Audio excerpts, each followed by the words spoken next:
네, 오늘은 역사의 주인이신 하나님에 대해서 설교하겠습니다. 마태복음 1장은 우리 초신자들이 성경을 한번 읽어보려고 했다가 기가 질려서 성경을 덮게 되는 마태복음 1장입니다. 성경은 왜 이렇게 낳고 이 얘기를 많이 써놨는가? 처음에 성경 읽을 때 마태복음 1장부터 읽지 않았으면 좋겠습니다. 마가복음 1장을 읽으시거나 요한복음 1장, 그래서 우리 삶공부, 생명의 삶 공부할 때는 제일 먼저 마태복음 읽게 하지 않고 요한복음을 읽게 합니다. 그런데 이제 마태복음 1장은 사실은 마태가 예수 그리스도를 보내신 하나님의 그 구속 역사를 생각하면서 이 계보, 이것이 족보거든요. 예수님의 족보. 이 역사를 기술하면서 아마 이 마태는 이 얘기를 한자 한자 쓸 때 틀림없이 눈물 흘리면서 쓰지 않았을까 이런 생각이 듭니다. 마태복음 1장 전체가 이제 예수님이 오신 그 역사, 구속 역사라고 합니다. 지금부터 2000년 전에 예수님이 이 땅에 오셨고 성경은 예수님이 2번 오시는 것으로, 구약은 2번 오신다는 말씀이 전혀 없어서 구약의 선지자들은 예수님이 한 번 오시는 것으로 알고 그렇게 구약은 그렇게 기록되어 있습니다. 그래서 이사야서 같은 때는 예수님이 오셔서 하실 일이 지금 우리가 생각할 때 재림하셔서 하실 일을 한꺼번에 묶어서 그냥 얘기했어요. 그런데 신약에 와 보니까 예수님께서 2번에 걸쳐서 오시는 것을 이제 신약 저자들이 얘기했습니다. 예수님 올라가셨다가 십자가와 부활로 복음의 그 길을, 내가 곧 길이다. 그러니까 십자가와 부활은 우리의 죄의 값을 대속하는 것이죠. 대속이 없으면 하나님 앞에 나갈 수가 없기 때문에 이 일을 위해서 하나님께서 예수님을 보내셨죠. 그래서 이제 이 예수님을 믿는 사람들이 점차적으로 2000년간 확장된 것입니다. 그래서 지금부터 130년 전에 한반도에도 복음이 왔고, 그래서 우리가 예수님을 믿게 된 것입니다. 지금 그래서 2000년간 계속 되는데, 성경에는 하나님께서 한 명이라도 더 예수 그리스도를 믿게 하기 위해서 예수님의 재림은 지연되고 있다라고 얘기했습니다. 그래서 예수님께서 다시 오신다는 것은 하나님의 말씀이고 하나님의 약속입니다. 저는 예수님이 재림하지 않으신다면 우리는 억울해서 살 수가 없을 것 같아요. 예수님이 다시 오셔야만 하나님의 공의가 이루어집니다. 이 땅의 악인들을 볼 때, 우리도 뭐 죄인이고 악인이지만 힘없는 사람들을 이렇게 압제하고 이렇게 괴롭히는 그 악인들을 하나님께서 심판하지 않으신다면 마지막 날은 심판이거든요. 심판이고 구원입니다. 그래서 이제 예수님께서 다시 오시는 것을 우리가 기다릴 때에 이 믿음은, 재림을 기다리는 이 믿음은 예수님께서 이 땅에 처음 오셨을 때 하나님께서 어떠한 방식으로 이 땅에 예수님을 보내셨는가를 돌이켜 보면서 우리가 이 재림 신앙을 가지는 것입니다. 이것이 이제 역사의 주인이라는 뜻입니다. 오늘부터 이제 12일이죠. 12일, 19일, 26일, 12월에 세 번의 주일인데 세 번에 걸쳐서 이 마태복음을 세 단계로 나누어서 설교하려고 합니다. 오늘은 이제 아브라함부터 다윗까지만, 왜냐하면 아브라함부터 예수님까지가 2000년인데 아브라함부터 다윗까지가 1000년입니다. 그리고 다윗 왕국은 구약에서 예수님이 오셔서 이루실 하나님의 나라를 가장 드라마틱하고 가장 절정으로 가장 풍성하게 보여주신 것이 다윗 왕국입니다. 그래서 예수님을 아브라함과 다윗의 자손이다 이렇게 얘기한 것입니다. 1절을 한번 제가 읽어보겠습니다. 아브라함의 자손이요 다윗의 자손인 예수 그리스도의 계보는 이러하다. 예전 개역 성경은 예수 그리스도의 세계라 이렇게 돼가지고 그 세계가 세상인 줄 알아요. 모두 다 세계라고 돼 있으니까.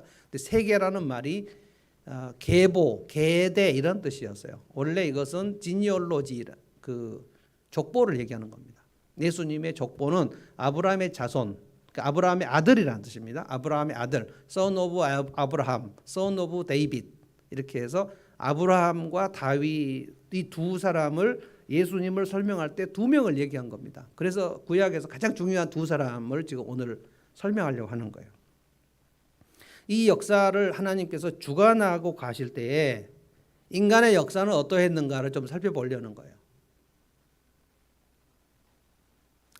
사도행전에 보면 초대교회 성도들이 주로 그 핍박을 받을 때 아주 고통스럽게 이제 그 유대주의자들도 핍박을 했지만 로마 제국의 핍박을 받지 않습니까? 핍박을 받을 때 교회가 이제 존립이 위태로울 때 그들이 소리 높여서 불렀던 하나님 이름이 대주제여 이렇게 얘기했습니다.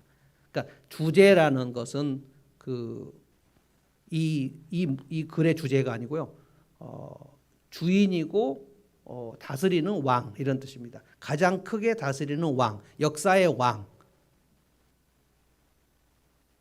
천지 만물을 다스리시는 대주제 하나님이시여 우리의 모습을 지금 들여다보시고 우리에게 힘을 주셔서 담대하게 복음을 전가하게 해달라. 그러니까 초대교회 성도들이 가지고 있었던 하나님의 개념은 역사의 주인 하나님이에요. 역사의 주인.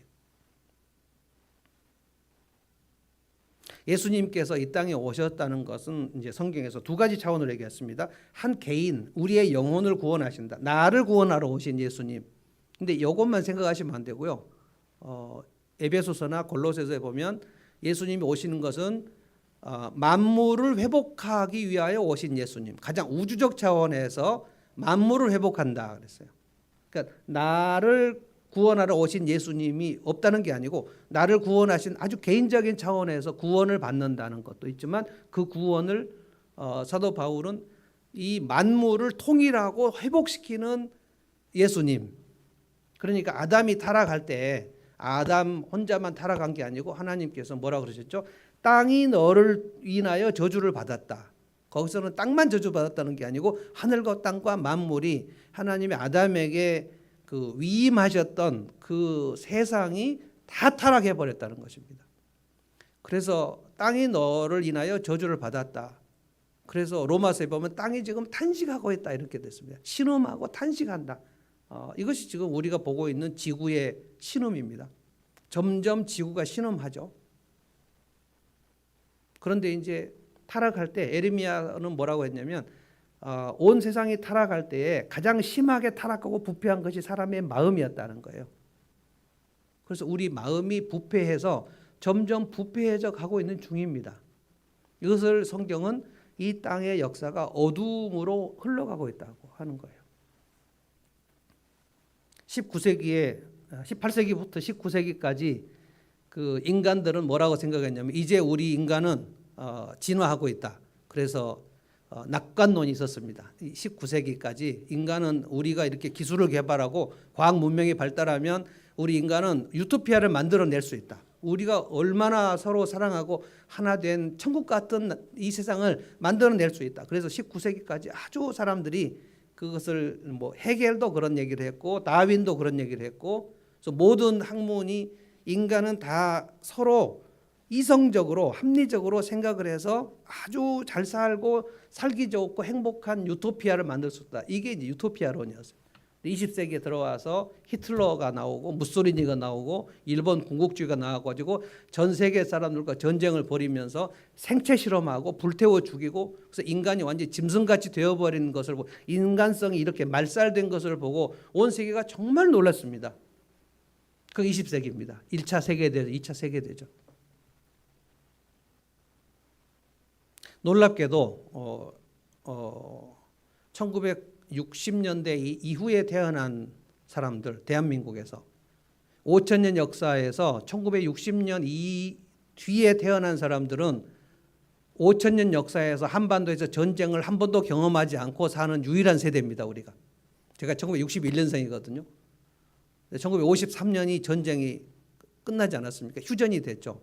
그 이전에는 여러분이 생각하시면 알 수 있어요. 2000년대 초반, 20년 초반이 아니고 그 19세기 초반, 20세기 그때 청일 전쟁이 있었죠. 러일 전쟁이 있었죠.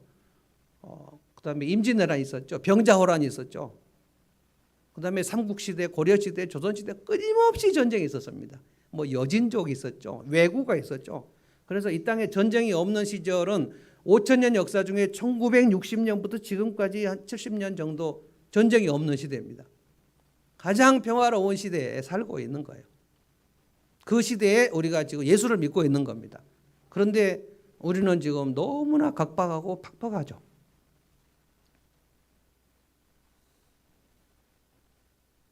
아브라함부터 다윗까지의 역사를 우리가 살펴볼 텐데 오늘은 좀 스케치하는 방식으로 쭉 설교하겠습니다. 근데 생각을 해보면 인간의 역사 중에서 인간 자신들이 아주 밝고 건강하고 씩씩하게 하나님의 나라를 이루어간 흔적이 보이지 않아요. 우리가 지난주까지 사사기를 생각했는데 그게 다윗이 나오기 직전까지의 역사거든요. 사사기는 400년 동안 정말 쭉쭉쭉쭉 내리막길로 걸어가서 이제 많은 분들이 목사님 사사기 언제 끝납니까? 근데 끝났습니다. 이제 끝났는데 너무 민망하고 참담한 얘기를 적나라하게 기록해서 시체 토막내지를 않나, 융간을 하지를 않나, 그리고 동족 살육을 하지 않나. 이제 내일 모레까지 사사기가 다 끝나는데요.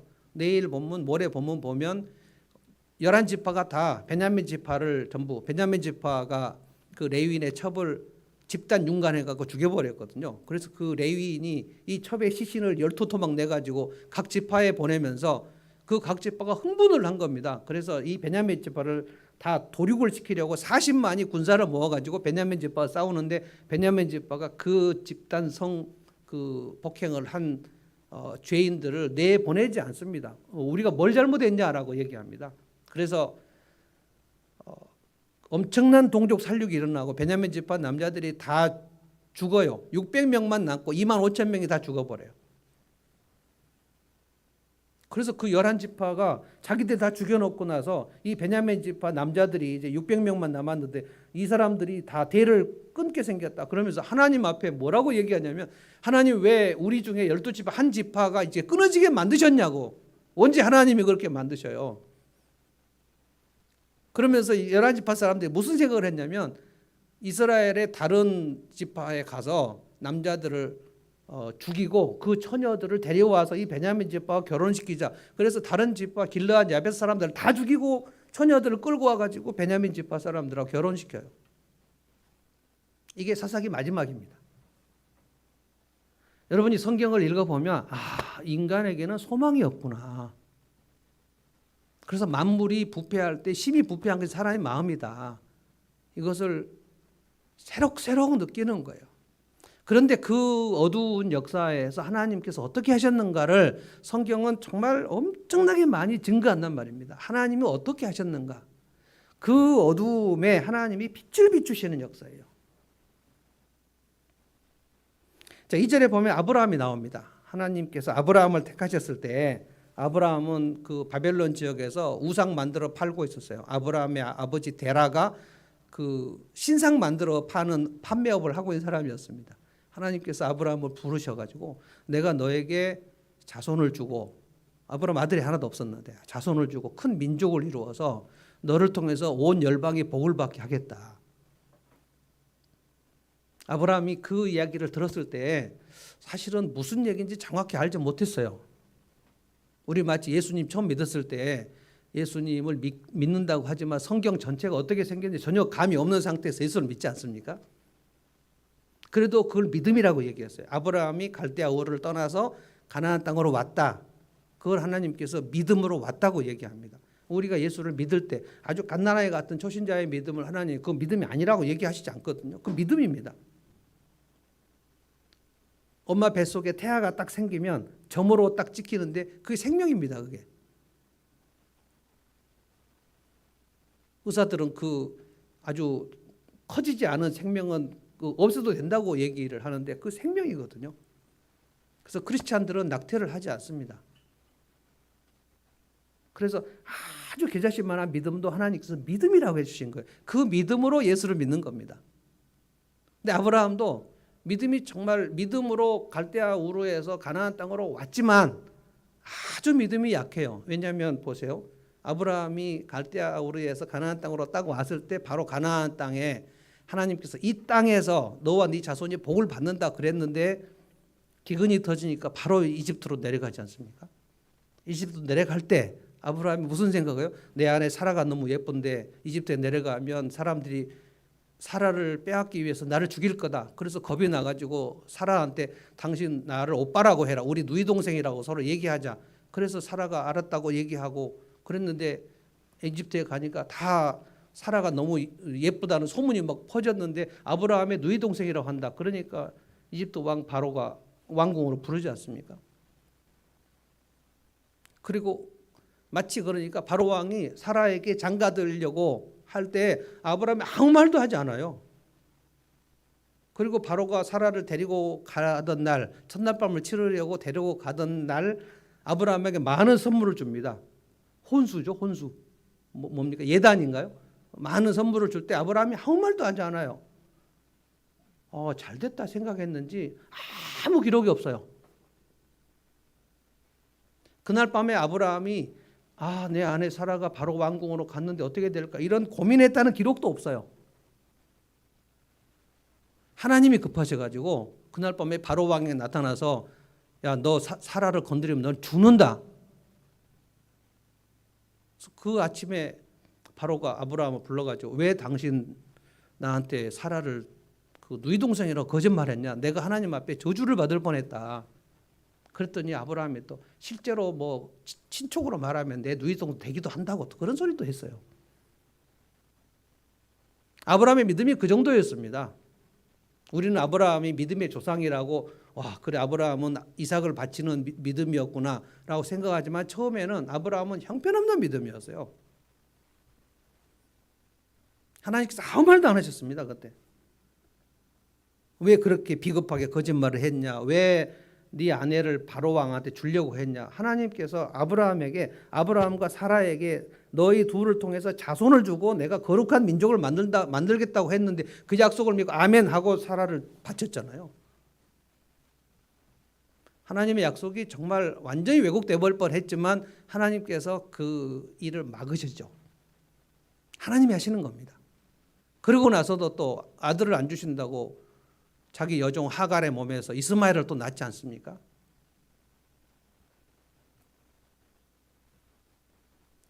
우리 인간은 그렇게 믿음으로 살지 않아요. 그런데 하나님께서 아브라함을 99세까지 아들을 못 낳게 만드시지 않습니까? 이것은 연단입니다. 우리 모두에게 하나님은 연단하시는데 각자 그 사람이 꼭 그 연단 받아야 될 그 목록으로 연단을 하십니다. 절대 아브라함이 낳을 수 없는 나이까지 하나님께서 아이들을 못 낳게 하시다가 99세가 됐을 때 내년에 아들을 주겠다고 얘기하죠. 그러니까 그때 아들을 주시면 아브라함은 이거 하나님이 하신 거구나 라고 고백할 수밖에 없게 만드시는 거예요. 사라가 경수가 끊어졌을 때 하나님이 아들을 주겠다고 얘기했거든요. 사라가 믿을 수 없었어요. 웃지 않았습니까? 내가 어떻게 이 몸으로 아들을 낳느냐. 피식 웃으니까 그거를 네가 아들을 낳으면 그걸 이름을 지은다. 그래서 이삭이라는 게 웃음이라는 뜻이에요. 그래서 아브라함은 이삭을 낳고 여기서 아브라함 이삭을 낳을 때 아브라함이 믿음을 지키고 사라를 반드시 지켜서 하나님께서 내게 약속을 주셨으니까 나와 사라는 절대로 흔들리지 말아야 되겠다. 이런 게 아닙니다. 그냥 사라를 바로 왕 앞에다가 헌납하고 하나님이 그것을 다시 고장난 걸 수리하신 거예요. 하갈 몸에서 이스마엘을 또 낳고 심지어 아브라함은 하나님 앞에 뭐라고 했냐면 내가 저 다메섹에서 끌고 온 종 엘리에셀 얘가 좀 똑똑하니까 하나님이 굳이 나한테 아들을 주실 필요 없고 그냥 이 엘리에셀이는 하나님 앞에서 잘 살아서 내가 이 엘리에셀에게 복을 나누어 주겠다고 자기 생각으로 하나님 앞에 그렇게 얘기했어요. 하나님께서 아니다. 네 몸에서 낳을 자가 네 자녀가 되고 그 아들로 인해서 복을 줄 것이다. 하나님은 그 아브라함에게 이삭을 줄 때 바울 사도가 갈라디아에서 뭐라 그러냐? 아브라함에게 자손을 주겠다고 하실 때 그것은 메시아 예수 그리스도를 가리키는 거였다. 역사의 주인신 하나님께서 아브라함을 부르실 때에 이 족보로 예수 그리스도를 어떻게 보내실까를 미리 지금 보시고 아브라함에게 아들을 주겠다고 하는데 아브라함은 몰라요. 우리는 하나님의 일하심을 알지 못합니다. 그러면 이삭이 야곱을 낳을 때 어떻게 했습니까? 이삭은 리브가와 함께 결혼해가지고 쌍둥이를 뵈가지고 하나님의 이 뜻이 아브라함에서 나한테 왔는데 이삭에게서 어디로 가는지 하나님께 물었어요. 그러니까 하나님께서 첫째가 아니고 둘째다 이렇게 얘기하셨어요. 그리고 첫째가 에서고 둘째가 야곱입니다. 그러면 하나님께서 이삭과 리브가에게 분명히 그 아브라함의 복이 야곱으로 둘째로 온다는 사실을 알려주셨어요. 그런데 이삭은 늙을 때 하나님의 축복을 줄 때 첫째 아들 에서에게 주려고 결심했습니다. 마지막으로 아들아, 내가 너의 별미, 네가 사냥해서 갖고 온 그 별미를 내가 너무 좋아한다. 이삭은 에서를 정말 좋아했습니다. 내가 너에게 하나님의 축복을 내리겠다. 그러니까 아브라함뿐만 아니라 이삭도 하나님의 뜻을 알고도 정면으로 하나님과 맞서요. 하나님의 복은 야곱이라고 얘기했는데, 출생할 때 얘기했는데, 그 자기가 죽기 전에 나는 에서에게 복을 주겠다는 거예요. 근데 에서가 하나님의 복을 멸시합니다. 내 장자권 그거 야곱 네가 팥죽나 하나 한 그릇 주면 내가 장자권 팔겠다. 오늘날로 말하면 내가 예수 믿고 하나님의 자녀가 되는 게 이게 뭐가 중요하냐. 그거 라면 한 그릇에 예수 믿는 거 팔겠다는 그런 것입니다. 그래서 하나님께서 야곱을 더 사랑하시고 에서를 미워하셨다고 그랬어요. 그러니까 이삭에서 야곱으로 이 하나님의 복이 넘어갈 때 이게 지금 예수님이 오시는 족보란 말이에요. 근데 이삭은 에서한테 그거를 주려고 그랬단 말이에요. 우리 인간이 얼마나 하나님 앞에서 고집이 센가를 지금 말씀드리는 거예요. 저도 마찬가지고 여러분도 마찬가지예요. 내가 잘해서 오늘 여기까지 온 것이 절대로 아니란 말입니다. 야곱은 어땠습니까? 야곱은 태어났을 때부터 뺀질이, 꾀돌이, 속임수쟁이, 아버지도 속이고 형도 속이고 어떻게 하면 내가 하나님의 복을 받을까? 가진 수를 다 쓰고 권모술수 같은 거 다 쓰고 그래서 하나님께서 야곱을 연단시킵니다. 외삼촌 라반의 집에서 이 사기꾼 야곱을 하나님께서 외삼촌에게 속임당하게 하십니다. 외삼촌이 뭐라 그랬죠? 그 라반이 딸이 둘인데 레아가 있고 라헬이 있었는데 둘째 레아를 야곱은 사랑했습니다. 그래서 네가 7년 일하면 내 딸 라헬을 주겠다. 그리고 7년 동안 열심히 7년 하루같이 일했다 그랬어요. 사랑의 힘으로. 근데 그날 저녁에 어두컴컴한 그 이스라엘은 밤에 결혼식 하지 않습니까? 밤에 캄캄한데 아버지 라반이 신부를 레아를 집어넣어 버립니다.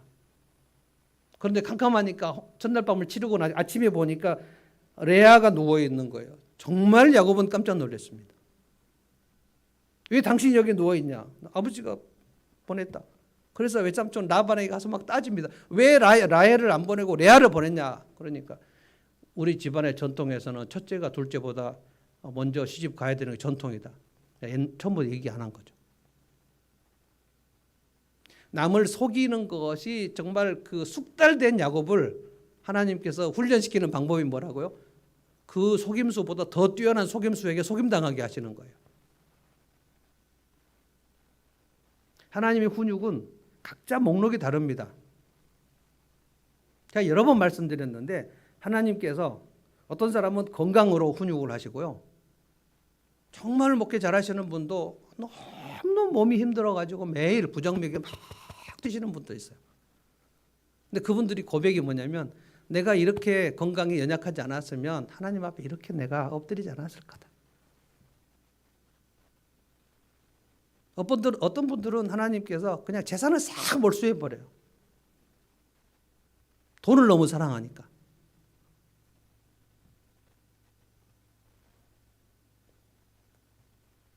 하나님은 정확하십니다. 정확하셔요. 야곱에게 하시는 일을 보면 그렇게 야곱을 축복하시면서도 그렇게 하나님께서 연단을 시키십니다. 그래서 나중에 야곱이 창세기 32장 보면 그 라반의 집에서 돌아올 때 그때 또 이제 가면 고향집에 가면 형 에서가 나를 죽일까? 형 에사를 만나는데 두려워 죽을 지경이에요. 그래서 야복강에서 하나님께 밤새도록 기도를 했다고 그랬습니다.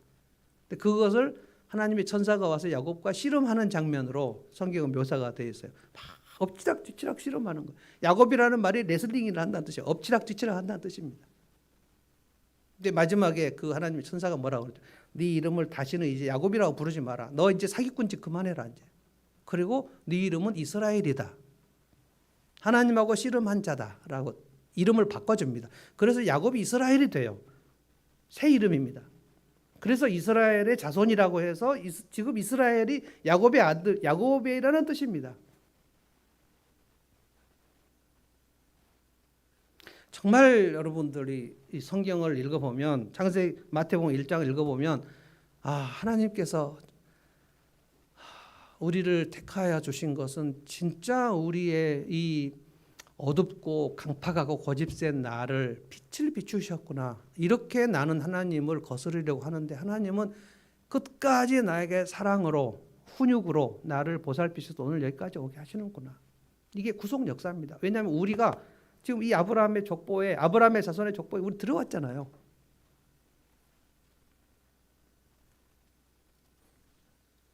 자, 그래서 야곱이 12아들을 낳을 때 정말 야곱이 12아들을 낳는 장면은 이 레아와 라헬의 그 끝없는 질투의 역사입니다. 레아도 자기 여종이 있었고 라헬도 여종이 있었어요.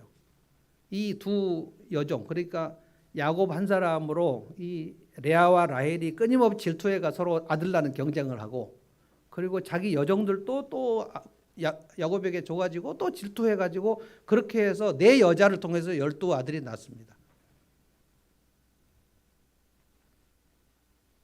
제가 좀 더 흉측한 얘기를 이제 좀 할 텐데, 그러니까 예수님의 족보가 아주 더럽고 흉측한 역사를 통해서 진흙에서 장미가 피는 것 그런 정도예요. 자, 3절로 이제 가보겠습니다. 3절. 유다는 다말에게서 베레스와 세라를 낳고, 유다하고 다말은 시아버지하고 며느리 관계입니다. 유다가 야곱의 넷째 아들이고요.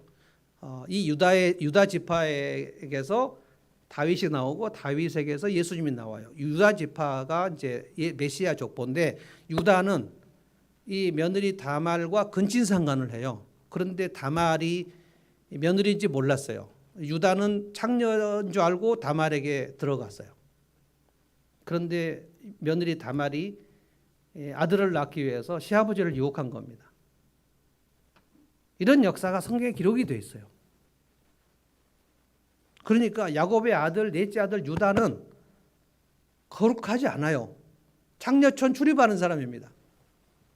여러분, 누가 또 창녀촌 출입했죠? 나실인 삼손이 창녀촌을 출입했죠.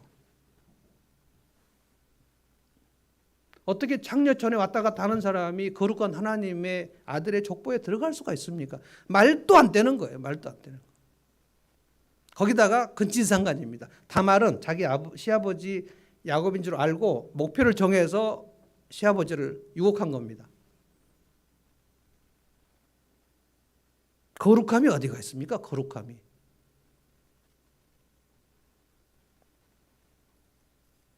그래서 3절을 보시면 유다는 다말에게서 베레스와 세라를 낳고 할 때, 여러분이 구약을 잘 모르면 여기는 뭐 그냥 유다하고 다말하고 둘이 부부였나 보다라고 생각하겠지만 절대로 그렇지 않았다. 시아버지하고 며느리의 근친상간으로 낳은 자식이 베레스와 세라였는데 그게 하나님의 아들의 족보에 다 들어갔다. 그겁니다. 자, 그러면 이제 유다가 요셉 11번째 아들 그 동생의 초청으로 애굽으로 다 가지 않았습니까? 요셉이 형들을 다 초대했을 때 유다도 가고 다 갔어요. 그러면 갔으면 이제 이집트에서 사는 겁니다. 400년간 여기서 삽니다. 그러면은 베레스와 세라는 어디에서 태어났을까? 이거는 이집트 노예 시절에 태어난 사람들입니다. 베라스, 세라. 그리고 베레스는 헤스론을 낳고, 헤스론은 람을 낳고, 람은 아미나답을 낳고, 아미나답은 나손을 낳고. 여기는 전부 이집트 400년 노예 시절에 그 내려오는 지금 족보입니다. 그들이 400년간 노예 생활할 때 그들 중에 어느 한 사람이 야, 우리는 아브라함의 자손이고 거룩한 자손이니까 절대로 우리는 그 이집트 문화야 동화되지 말고 마치 다니엘처럼 말이죠. 그렇게 하고 살았을까요? 절대로 그렇지 않았습니다. 그들은 이집트 사람들하고 결혼은 안 했지만 이집트 문화 속에 완전히 젖어들었습니다. 400년 동안. 가장 많이 젖어든 게 이집트의 종교입니다. 우상 숭배죠. 어떻게 우리 알 수 있습니까?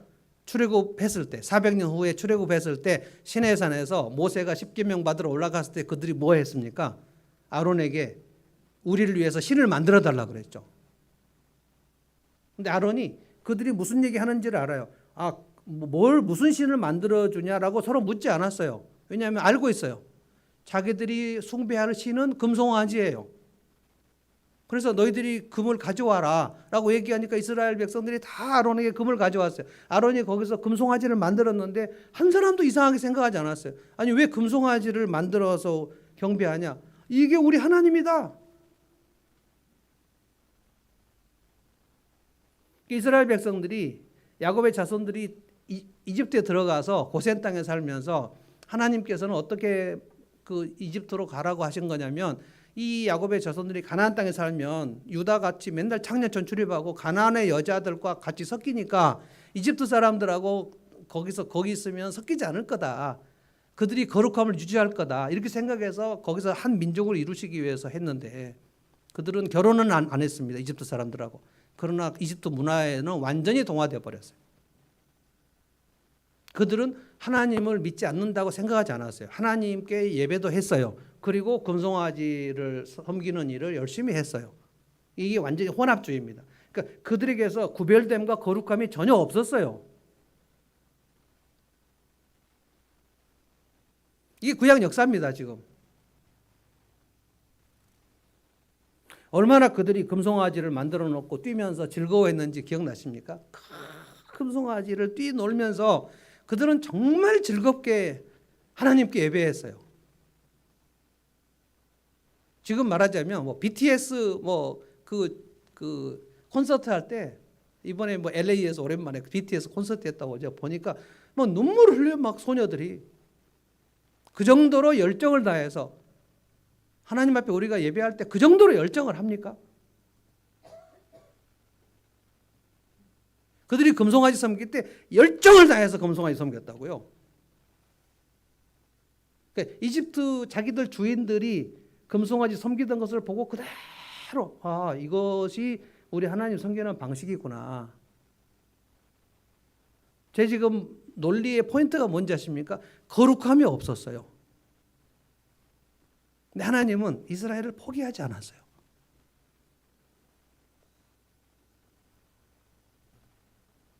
그렇게 400년 후에 하나님께서 모세를 보내서 이스라엘을 구원하신 겁니다. 왜 그랬습니까? 하나님은 아브라함하고 하신 언약을 기억하셔요. 하나님은 한번 말씀하시면 그것을 잊어버리시는 법이 없습니다. 그리고 그것을 실행할 수 없는 무능하신 분이 아닙니다. 그래서 하나님께서 약속하신 것이 무엇인가 여러분이 분명히 알고 있는 게 중요해요. 하나님이 약속한 것이 무엇인가 그것을 구하는 것입니다. 하나님이 명령하신 것을 순종하면 반드시 하나님이 하늘을 열어주겠다고 했거든요. 그러면 순종하면서 하나님 약속하신 것을 구하는 거예요. 이게 기도입니다. 약속하지 않으신 것을 내가 막 구하는 걸 미신이라고 그럽니다. 근데 순종하면 약속한 것을 이루시겠다 그랬으니까 순종하지 않고 막 달라 그런 것은 미신입니다. 그래서 내가 하나님의 성품으로 장착되는 일을 해야 되는데 그 일은 안 하고 그래서 여러분의 기도 제목 1번이 가장 중요한 거예요. 1번. 하나님의 성품. 내가 신실하게 살기 원합니다. 내가 너그럽게 되기를 원합니다. 내가 성령 열매 절제를 맺기를 원합니다. 그러면 그 절제의 열매를 맺어가면 하나님은 그 길을 열어주실 수밖에 없어요. 하나님 약속이라니까요. 하나님은 아브라함의 언약을 기억하시고 모세를 보내셨다고 그랬어요. 이집트 노예들은 하나님께서 무슨 약속하신 다 잊어버렸어요.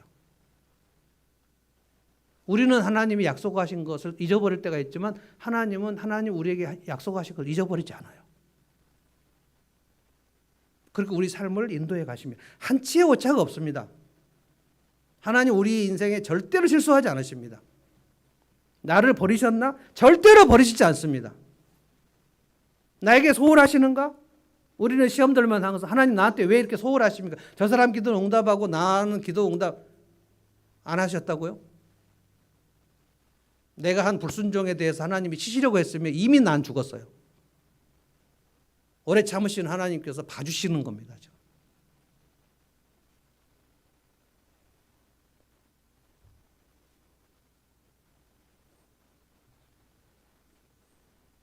그 다음에 5절 가보겠습니다. 5절. 자, 이제 여호수아가 백성들을 이끌고 가나안 땅으로 들어가려고 할 때 살몬은 라합에게서 보아스를 낳고, 라합이 나옵니다.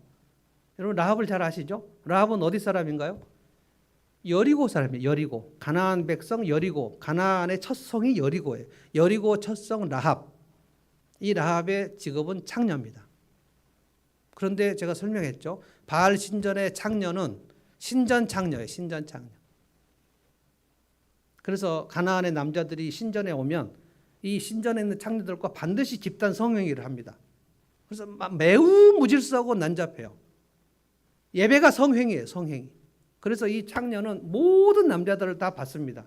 그래서 지금 여리고의 창녀인 이 라합은 아마 그 창녀촌의 우두머리하지 않았을까. 수많은 창녀를 거느린, 오늘날로 말 집장촌에서 포주와 창녀를 겸하는 그런 마담 뭐 이런 일을 한 겁니다. 그러니까 그 몸이 더럽혀진다는 것은 상상할 수 없을 정도로 더럽혀진 겁니다.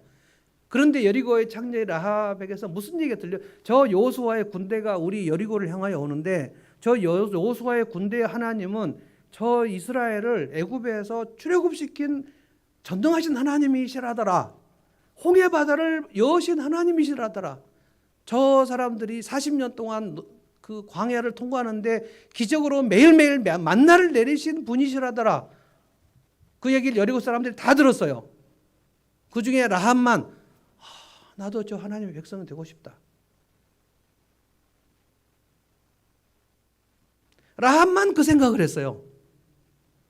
저는 그렇게 묵상합니다. 만약에 라합 이외에도 그 다른 창녀도 라합과 같은 생각을 했다면 하나님께서 그 라합의 친구이자 동료이자 그 이웃사람 하나님께서 어떤 방식으로도 그 사람이 믿고 싶은 하나님을 믿게 하셨을 거라고 봅니다.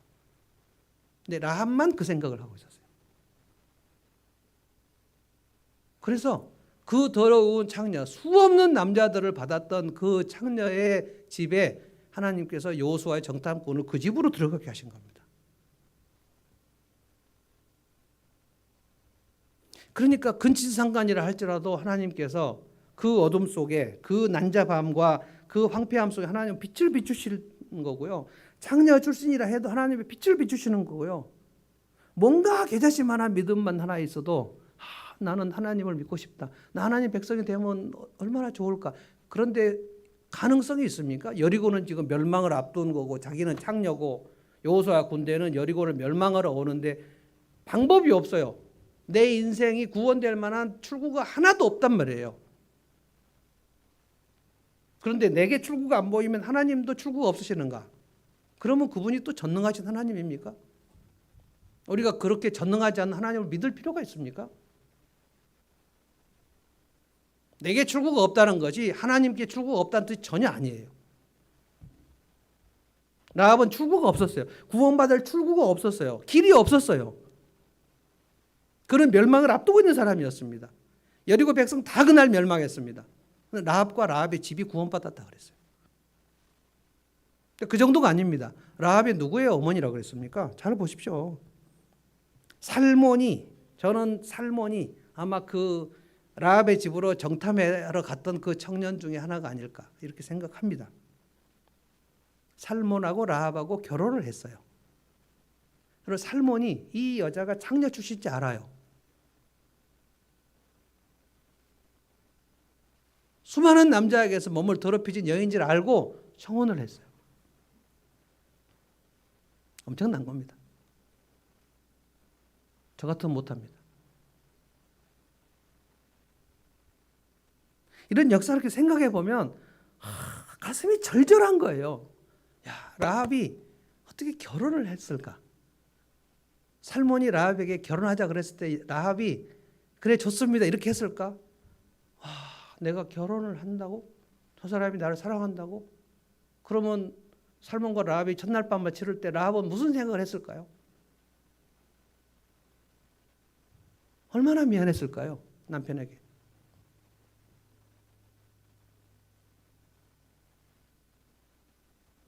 거기서 보아스가 나온 겁니다.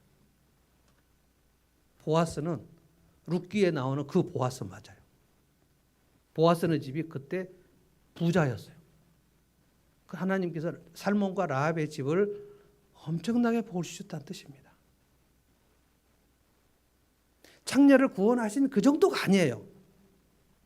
창녀 출신인데 그것도 정말 수백 명, 수천 명의 남자를 매일 받았던 여자였지만 그가 하나님을 믿고 싶다. 이 갈망을 가졌을 때 그 갈망을 보시고 하나님이 라합을 축복하시는데 결혼한 정도가 아니고 그 집에 막대한 풍요를 허락하셨고 거기서 보아스가 나오게 하셨다는 거예요.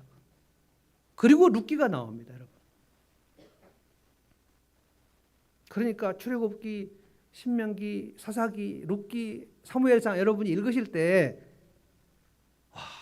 이 더럽고 추악한 역사에, 이 어두운 역사에 하나님이 빛을 비추시는구나.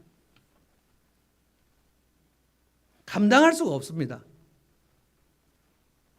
그래서 내 인생이 과거에 내가 무슨 죄를 많이 지었다 한다 해도 내 인생이 비천한 출신이라고 그래도 요즘에 대선 후보 한 명이 내 집이 비천한 출신이라 그래가지고 엄청 욕을 먹었다고 합니다. 뭐 그렇게 청소부하고 뭐 파출부하고 그러면 그게 비천한 거냐? 저는 말이 잘못 나온 거라고 봅니다. 비천한 출신이 어디 있어요? 그러나 사람들은 다 그렇게 생각합니다. 그럼에도 불구하고 하나님께서 하나님 눈에 비천한 출신이 없어요. 창녀 하나님께서 받으셔요. 자, 이 하나님의 이 여리고의 창녀를 보시는 그 눈으로 예수님께서 세리와 창녀를 보신 겁니다. 룻기에 나오는 룻은 누굽니까? 모압 여자입니다. 모압 여자. 나오미의 며느리죠. 나오미가 자기 땅을 버리고 모압으로 가버렸습니다. 근데 거기 가서 남편 죽고 두 아들 죽고 다 망해버렸어요. 그런데 아들이 죽기 전에 그 아들들이 결혼을 했어요. 두 며느리가 생겼고 그러니까 세 여자만 남고 다 죽어버린 거예요. 남자는. 그러면 세 사람 다 과부죠. 그때 당시에 고대 당시에 과부는 그냥 정말 가난하기 짝이 없고 어떻게 살 방법이 없는 사람들을 과부라고 그러죠. 고아, 과부, 나그네. 그래서 이 며느리 둘에게 너희들은 젊으니까 이제 다시 재혼해서 가라. 너희들은 모압 여자고 그러니까 나는 그냥 내가 망해서 돌아가야 되는데 고향 땅으로 돌아가겠다. 이스라엘로 돌아간다. 그러니까 큰 며느리는 어머니 알겠습니다. 그러면 저는 그냥 다시 시집 가서 잘 살겠습니다. 안녕히 가세요, 어머니. 근데 이 두 번째 며느리 룻은 아닙니다. 어머니 하나님이 나의 하나님입니다. 이런 고백을 한 거예요. 아니다. 지금 내가 너를 데리고 가갖고 어떻게 할 방법이 없다. 나는 지금 빈털털이다. 내가 아무 너를 돌볼 대책이 없다. 근데 이 모압 여자 룻이 라합하고 똑같은 생각을 해요. 나도 시어머니 하나님을 믿고 싶다. 여러분 이게 엄청 중요한 겁니다. 여러분의 VIP들 중에 이런 생각을 전혀 안 가실 것이라고 생각하시면 안 돼요. 여러분이 예수 믿기 전에 나는 절대로 예수 안 믿어야지 라고 생각을 하고 있지 않았잖아요. 내 남자친구, 내 남편은 절대 예수 안 믿을 거야 라고 생각하지 마세요. 하나님의 섭리 가운데 그가 아직 예수 믿지 않고 있지만 예수 믿는 나하고 곁에 두게 하신 것은 하나님의 섭리가 있는 겁니다. 모압 여자 룻이 어떻게 시어머니 하나님이 나의 하나님이라고 고백을 할 수 있어요? 그 하나님께서 그 고백을 받으십니다. 그리고 룻이 왔을 때 아무도 먹을 것이 없어갖고 남의 집에 그 보리 이삭 주우러 가지 않습니까? 그런데 거기서 보아스를 만납니다. 아주 그 놀라운 기록이 여기 나옵니다. 나오미가 룻에게 그래요. 내일 갈 때는 내일 저녁에 보아스가 그 들판에서 그 일을 하고 잘 때 그 이불 속으로 들어가라 그래요. 굉장히 놀라운 얘기입니다. 또 룻이 또 어머니 그렇게 하겠습니다. 그것도 들어가요. 이불을 들치다가 보아스가 깜짝 놀라. 누구냐 그러니까 저는 모함자 룻인데요. 근데 거기서 보아스가 그 룻을 이렇게 보듬어주고 그리고 돌아갈 때 굉장히 많이 보리 서말 막 해갖고 주고 그리고 나서 나중에 정식으로 절차를 밟아가지고 룻을 결혼 대상으로 삼습니다. 룻이 거기에 보아스의 아내가 돼요. 모압 여자. 모압과 암몬도 여러분이 아시죠? 소돔성 롯이 그 소돔성이 멸망할 때 그 두 딸이 아버지하고 같이 와가지고 산에 올라가가지고 아버지 술 먹여가지고 근치상간에서 낳은 아들이 모압과 암몬입니다. 무슨 거룩한 역사가 있어요? 무슨 구별된 역사가 있어요? 다 엉망진창이에요. 엉망진창. 근데 거기서 하나님께서 하나님에 대한 갈망을 가진 사람들이 한 명 한 명 그 겨자씨만한 믿음만 있으면 그것을 통해서 하나님의 거룩한 역사를 이어가신단 말이에요. 그럼 오늘 우리가 내가 믿음을 가진다는 게 얼마나 소중한 것인가?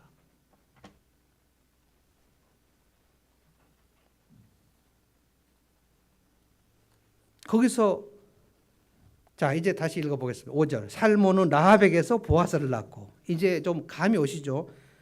이 창녀도 하나님께서 축복하셔서 결혼해서 거부가 되게 하시고 그리고 거기서 정말 멋진 보아스가 태어났구나. 그래서 보아스는 룻에게서 오벳을 낳고 오벳은 누구냐? 다윗의 할아버지입니다. 이제 다윗까지 오는 중입니다. 이게 오벳이라는 이름은 섬기는 자, 아바드는 섬긴다는 동사고 오베드는 섬기는 자라는 뜻입니다. 그러니까 룻이 이 오벳을 낳고 얘는 하나님을 섬기는 사람이 되었으면 좋겠다. 그런 생각을 해요. 그리고 그 오벳의 아들이 이새입니다. 이새의 아들 다윗. 이새가 있을 때 그 집이 다 지금 제법 유력한 집안들인 거예요. 근데 그 시대가 또 어떤 시대입니까? 엘리 제사장 홈리와 비느하스 시대예요. 하나님께서 지금 다윗을 지금 이렇게 기름 부어서 왕으로 세워서 다윗 왕국을 세우고 그 다윗 왕국을 통해서 예수 그리스도의 왕국을 비추려고 하는 그 역사에 그 지점을 어떻게 누가 통과합니까? 엘리 제사장의 통과에 아무 생각이 없어요. 엘리가 영적으로 완전 까막눈인 사람이 제사장의 시대예요. 엘리는 늙어 눈이 어두웠다 그랬어요. 성경에서 눈이 어두웠다라고 할 때 반드시 육체적인 눈이 어두웠다는 말을 하는 것은 아닙니다. 이삭이 늙어서 눈이 어두웠다 할 때 그때 눈이 어두운 것으로 하나님의 뜻을 어기고 에서에게 축복하려고 했거든요. 엘리는 눈이 어두워서 한나가 그 예배당 와서 기도할 때 이 한나를 너 왜 자꾸 이렇게 슬프게 통곡하면서 그래 이제부터 술을 끊으라고 얘기했어요. 한나가 술 먹고 그렇게 막 이 소리 저 소리 하는 줄 알고 한나는 지금 기도하고 있었어요. 오늘 차윤여 사모가 기도한 내용이 그겁니다. 여호와 하나님은 죽이기도 하시고 살리기도 하시고 높이기도 하시고 낮추기도 하시고 없는 자를 있게 하시고 있는 자를 공수로 보내시기도 하시는 하나님이십니다. 한나는 어디서 이런 신앙을 가졌을까요? 엘리 제사장 밑에서. 엘리의 아들은 누굽니까? 홈리와 비느하스입니다. 개차방 같은 제사장들. 완전히 타락해버린 제사장들. 하나님께서 한나의 기도를 들으시죠. 여호와의 눈은 온 땅을 두루 감찰하사 전심으로 자기를 향하는 자들을 두루 찾으시나니 찾으시다가 이야 얘가 그 마음이 원통해서 아들이 없어가지고 그 첩인 분인나에게 엄청 멸시를 받고 있는 그 한나가 와가지고 성전에 와서 하나님 이 원통함을 풀어주십시오. 아들을 하나 주시면 제가 하나님께 바치겠습니다. 근데 그게 기복신앙이 아니에요. 사무엘상 2장 읽어보십시오. 한나의 신앙은 정확한 성경적인 신앙입니다. 이 한나가 어떻게 이 신앙을 배웠는지 저는 그게 가장 불가사예요. 어디서 배웠을까요? 라합은 어디서 믿음을 키웠을까요? 여리고 사람들이 한 명도 하나님의 백성이 아닌데 라합 혼자 나 하나님 백성이 되면 좋겠다. 이스라엘이 다 타라고 제사장들이 다 성추행하고 난리를 치는 판에 한나가 하나님은 죽이시기도 하시고 살리기도 하시고 하나님은 높이기도 하시고 낮추기도 하시고 내 태가 지금 다쳤지만 하나님 여시면 얼마든지 여실 수 있고 이런 것을 고백하는 거예요. 하나님이 그 기도를 안 들으실 수가 있습니까? 그래서 한나의 태를 여시고 사무엘을 낳게 하시고, 사무엘, 하나님이 들으셨다. 샤무, 쉐마, 들으라, 듣다, 샤무엘, 하나님이 들으셨다. 그러니까 이 아들을 보면서 하나님은 내 기도를 응답하셨다. 한나는 자기가 그 믿음이 확고합니다. 그래, 하나님이 내 기도 들으셨지. 하나님 내 기도 들으시는 분이야. 하나님 지금도 여러분의 기도를 들으시는 분이에요. 여러분이 부르짖을 때 멀리 계시지 않아요. 여러분 영적 감도를 조금만 올려보시면 하나님이 굉장히 여러분의 내가 너를 사랑한다. 너는 안전하다. 너는 소중하다. 내가 너를 위해서 내 독생자를 너를 위해서 대신 죽였다. 알겠냐? 하나님 나한테 보여주셨는데요. 영적으로 어두우면 하나님의 복음의 메시지가 잘 들리지 않아요. 누구의 책임입니까? 하나님께서 그에게만 복음의 메시지를 안 들려주셨다고요? 어림없는 소리. 엘리 서장은 하나님의 소리를 듣지 못했어요. 그래서 엘리 너의 집은 죽는다, 망한다, 너는 씨를 멸하리라 하는 얘기를 엘리에게 하나님이 하시지 않고 어린 사무엘에게 말을 해요. 하나님 엘리하고 대화를 하지 않습니다. 어린 사무엘을 불러가지고 사무엘아, 사무엘아. 사무엘이 한 번도 하나님의 목소리를 들어본 적이 없어가지고 밤에 엘리 제사장 문을 똑똑하면서 제사장님 혹시 저를 부르셨나요? 아니 나 안 불렀다. 3번이나 그런 일을 하니까 엘리 제사장이 하나님이 너를 부르시는 혹시 모르니까 하나님 주여 제가 여기 있나이다 이렇게 말해라. 그리고 또 하나님이 사무엘아 사무엘아 또 부르시죠. 그래서 주님 제가 여기 있습니다. 거기서 어린 사무엘에게 하신 메시지가 엘리의 집은 끊어진다, 죽는다, 멸망한다. 다음 날 엘리가 사무엘을 불러요. 하나님 뭐라고 하시든 제사장님 집이 망한다는데요.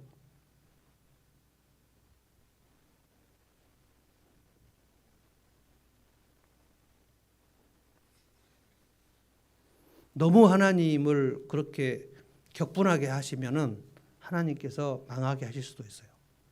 우리가 한 번 하나님께 죄 지으면 금방금방 멸하시는 분이 절대 아닙니다. 하나님은 너무 오래 참으세요. 기다리시고 참으시고. 여러분 사사 12명 여러분 제가 설교했잖아요. 사사 12명. 사사 12명에서 유명한 사사 6명 제가 얘기했죠. 온니엘, 에훗, 드보라 그리고 입다, 기드온, 삼손. 그런데 온니엘, 에훗, 드보라까지는 제법 하나님의 영으로 충만한 사람들, 하나님의 그 은혜 속에 사로잡힌 사람들인데 뒤로 갈수록 기드온, 입다, 삼손, 마지막 12번째 삼손, 나시린으로 태어났지만 블레셋 여자들하고 완전히 놀아나 버린 삼손. 무슨 거룩함이 있습니까? 그래서 블레셋에게 찍소리도 못하고 살았어요. 사울 왕 시대에도 블레셋이 엄청 무서웠습니다. 제일 무서운 사람이 블레셋 장수 골리앗이었어요. 그런데 하나님께서 한나를 준비하고 계시고 사무엘을 준비하고 계시고 마지막에 사무엘을 통해서 다윗을 기름 붓게 하시고 그 다윗을 기름 부어서 다윗을 또 연단을 또 하십니다. 한 15년간 연단하십니다. 하나님은 절대 축복하시고 바로 그냥 우리를 존귀하게 안 하시고요. 그 사람을 연단하세요. 다윗은 아버지의 인정을 받지 못했습니다. 형들의 왕따를 당한 사람입니다. 그래서 하나님은 나의 목자십니다. 내게 부족함이 없습니다. 그 목동 시절에 아버지의 천대와 형들의 천대를 받으면서 하나님에 대한 갈망을 노래해요. 하나님 그거 다 보십니다. 그래서 여러분이 찬양할 때 제가 예배 서두에 찬양할 때 정신 차려서 찬양하라는 거예요. 그 찬양을 받으시면 하나님께서 가만 계시지 않아요. 근데 찬양할 때 그냥 아무 생각 없이 찬양하면 여러분 인생길이 막힙니다. 예배의 질이 그 사람의 인생을 결정합니다. 제 신앙 고백이에요. 여러분 예배를 소홀히 하지 마세요. 예배만 드리면 된다는 뜻이 아닙니다. 예배를 드리고 나머지 6일을 예배처럼 살라는 거예요. 근데 예배를 잘못 드리거나 예배를 소홀히 하면 나머지 6일을 예배처럼 하면 그때 다 하나님을 소홀히 하는 거 아닙니까? 그래서 말씀을 들을 때 저건 배 목사가 얘기하는 거다라고 생각하지 마세요. 하나님이 나에게 지금 무슨 말씀을 하시는가 생각하시라고요. 기억하시고 마음에 담으시고 간직하시고 그 말씀 중에 순종할 것이 무엇인가, 그 말씀 중에 붙들 것이 무엇인가, 그것을 소가 되새김질하듯이 계속 묵상하시고 일주일을 사시는 거예요. 이게 주일날 설교의 기능입니다.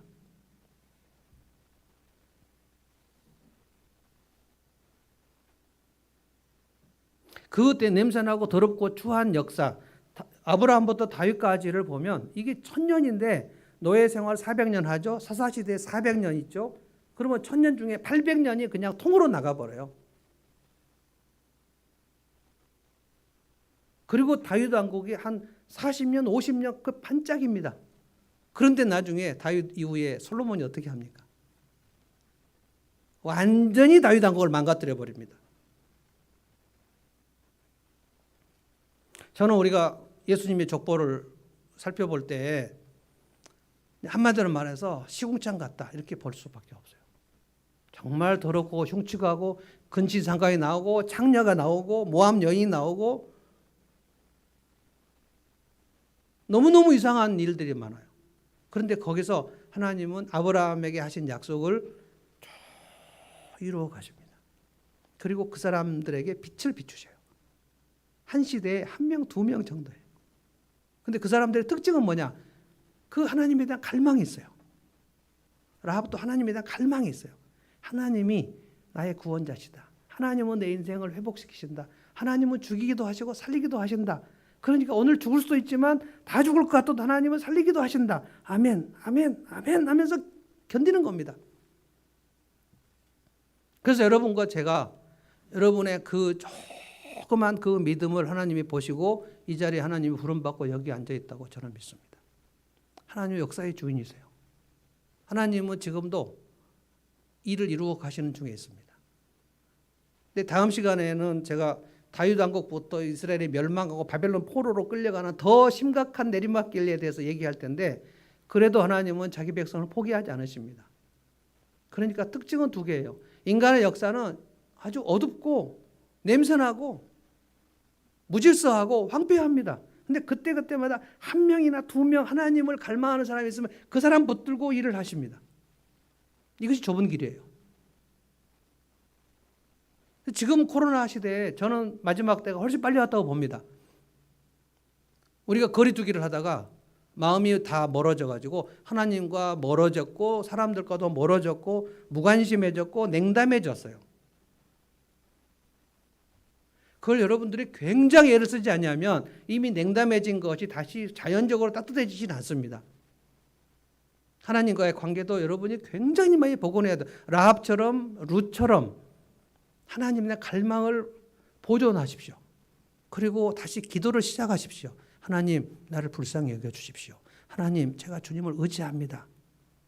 아니 여리고의 창녀 라합을 하나님께서 그렇게 살려주셨고 그렇게 부자가 되게 하셨고 보아스의 어머니가 되게 하셨는데 그 하나님이시면 우리의 인생을 뭐가 지금 우리가 걱정입니까?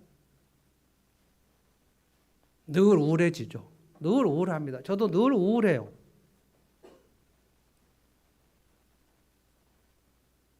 이 땅을 바라볼 때 정말 우울해요. 이 나라의 기득권층들이 하는 노릇을 보면 막 입에서 욕이 나오려고 그래요. 진짜 나쁜 놈들이 너무 많고 옛날에는 딱 나쁜 놈들이 딱 이렇게 이 사람들 신문에 나온 사람이 정해져 있는데 그 나쁜 사람들의 그 집단이 점점 넓어지는 것 같아요. 사기치는 사람들이 점점 많아지고요. 한 건 해먹겠다는 사람들이 점점 많아집니다. 대한민국은 세계에서 제일 예수 믿기 어려운 나라입니다. 이렇게 가치관이 세상적 가치관이 이렇게 막 흥황하고 성경적 가치관이 이렇게 붕괴된 그런 시대가 없었어요. 사사시대 같이 중세 암흑시대 같이 그렇게 될 겁니다. 주님 다시 오시는 시간에 사람들은 점점 그렇게 황폐하게 될 겁니다. 인간성이 없어질 겁니다. 인간성 말살이 될 겁니다. 그래서 우리는 이 따뜻한 인간성을 보존하자는 거예요. 믿음을 보존하고 하나님과의 관계를 회복하고 믿음을 보존하고 라합처럼 룻처럼 그렇게 해보자는 거예요. 한나처럼 하나님께서 우리를 붙드시고 결코 우리를 버리시지 않습니다. 찬송하십시다. 이 찬송은 주님이 그 초림하실 때 이스라엘 백성들이 불렀을 거라고 생각하는 찬송이에요. 곧 오소서 임마누엘, 이 찬송인데 우리가 한번 생각하면서 주님 다시 오실 날을 기대하면서 이 찬송을 불러보십시다. 곧 오소서 임마누엘, 오 구하소서 이스라엘, 그 포로 생활 고달파 메시아 기다립니다. 기뻐하라 이스라엘, 곧 오시리라 임마누엘. 찬송하십시다.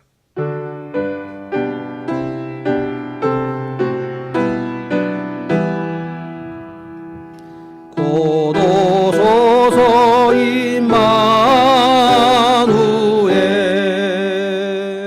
오 구하소서 이스라엘, 그 포로 생활 고달파 메시아 기다립니다.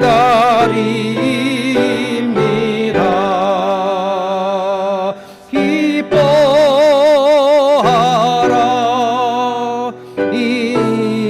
이스라엘, 곧 오시리 오 임마누엘,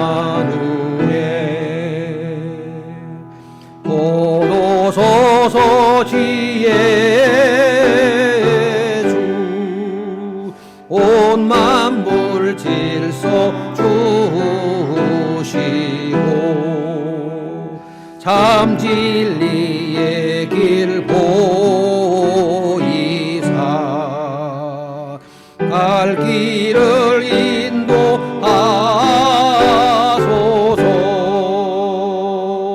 기뻐하라 이스라엘,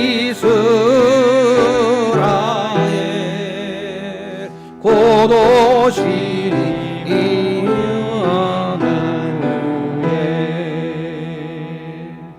곧 오소서 소망의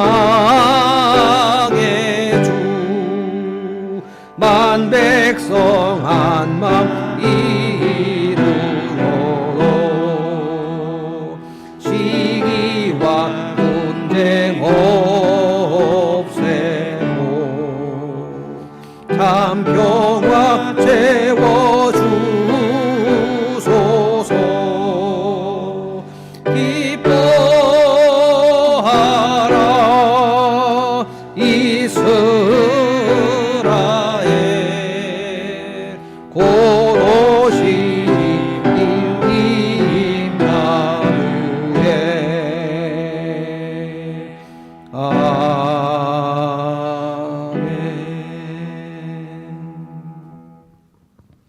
기도하겠습니다.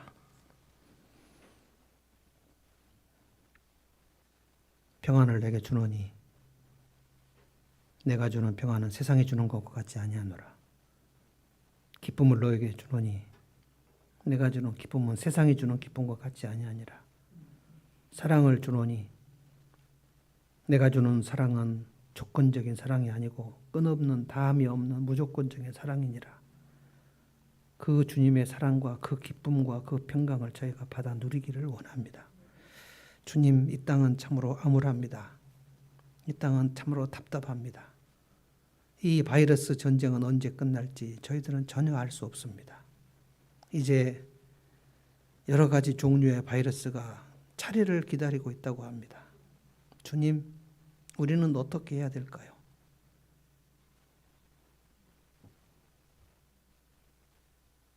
저희가 아브라함을 생각하고 이삭을 생각하고 야곱을 생각하고 유다를 생각했습니다. 자기 아내를 기탄 없이 왕 앞에 바치는 아브라함, 하나님의 뜻이 야곱이라고 분명히 말씀하셨는데도 자기 고집대로 에서에게 축복을 전해주려는 이삭, 처음부터 끝까지 사기꾼이었던 야곱, 그리고 창녀촌에 드나들었던 야곱의 넷째 아들 유다, 시아버지를 유혹하려고 창녀같이 변장하고 있었던 다말, 그리고 여리고의 창녀 라합, 그리고 모압 여인 룻. 우리 인간의 역사가 아름답고 멋있는 역사가 전혀 아닌데 어둡고 혼란스럽고 황폐한 그 땅에 참빛 곧 세상에 비치는 빛이 있었다고 말씀하셔서 오늘 저희들의 삶에도 빛을 비추어 주신 줄로 믿습니다. 그래서 오늘 저희가 여기 온 줄로 믿습니다. 주님, 저희가 이제 주님의 빛을 받아 이제 빛의 삶을 살기를 원합니다. 주님, 저희가 허덕이고 있지만 그래도 빛을 비추지 않은 어둠 속에 사는 사람들에게 우리가 빛을 비춰야 되지 않겠습니까? 너희는 세상의 빛이라 말씀하셨는데 우리 스스로 빛을 발할 수는 없습니다. 주님, 우리에게 오늘 이 시간에 빛을 비추오시 이 빛을 저들에게 전하기를 원합니다. 주님, 저희가 빛 가운데 살기를 원합니다. 저희가 우울한 얼굴로 살지 않기를 원합니다. 저희가 찡그린 얼굴로 살지 않기를 원합니다. 우리가 우울하고 찡그리면 어둠 속에 있는 사람들은 무엇을 보고 하나님께 오겠습니까? 주님, 저희가 주님의 평강을 누리기를 원합니다. 저희가 주님의 기쁨을 누리기를 원합니다. 주님, 이 땅 마지막은 주님의 승리로 끝날 줄로 믿습니다. 그러면 우리들도 승리할 줄로 믿습니다. 그날까지 견디게 하시고 그날까지 버티게 하시고 그날까지 좁은 길을 가게 하시고 그날까지 인간성을 유지하며 살게 해주시고 사람답게 살게 하시고 성도답게 살게 하시고 다 무너져도 한나처럼 사무엘처럼 그리고 결국 다윗처럼 주님의 나라를 이루어가는 하나님의 좁은 길을 가는 사람들처럼 그렇게 저희가 살기를 원합니다. 예수님의 이름으로 기도합니다. 아멘.